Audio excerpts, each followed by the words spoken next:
Umaasa naman ang isang komite ng Senado na mananatili sa mataas na kapulungan ang kustodiya kay dating Bambad Mayor Alice Guo dahil sila ang nagpursige na mahuli ang dating alkalde. Si Daniel Madalastas sa Sentro ng Balita live. Aljo, patuloy na inaabangan din dito sa Senado kung ano na yung mangyayari nga sa kustodiya ni dating Mayor Alice Guo. Nanindigan si Senator Risa Hontiveros na dapat dito sa Senado i-detain muna ang dating alkalde. Ayon sa senadora, ginagalang niya ang karapatan ng hudikatura maglabas ng warrant, pero ang Senado raw ang may pinakaunang arrest warrant laban kay Guo. At ang Senado ang nag-trigger ng manhunt.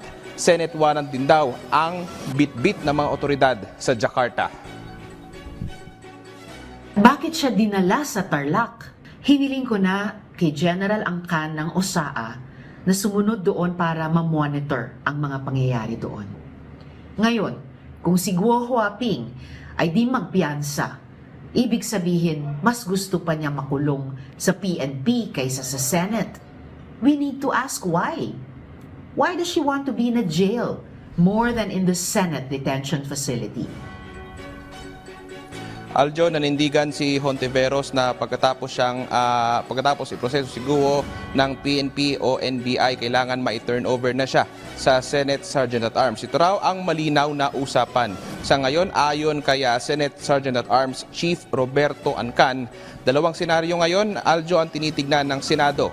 Una, magpiyansa si Guo at ang PNP ay i-turn over naman ang kustodiya ng dating alkalde dito sa Senado. Ito naman yung pangalawang senaryo, Aljo, no, na hindi siya magpiyansa at mananatili siya sa kustodiya ng PNP. Pero ngayon, kakapasok lang na balita base sa impormasyon mula sa kampo ni Guo ay nagpiyansa ang dating alkalde. Kaya malinaw na hindi siya mananatili dito sa kustodiya. Hindi siya ililipat dito sa kustodiya ng Senado. Dahil yun nga yung nangyari, ayon kay Senate President Francis Escudero, ang komite ni Senator Risa Hontiveros ay kakailanganin ang permiso ng Korte para dalhin si Guo sa Senado at dumalo sa pagdinig. Aljo? Yung bang meron talagang banta sa kanyang buhay, Daniel, si Alice Guo, at mas ginusto niya at ng kanyang abogado na nasa PNP custodial siyang mananatili imbes na sa mga ordinaryong kulungan?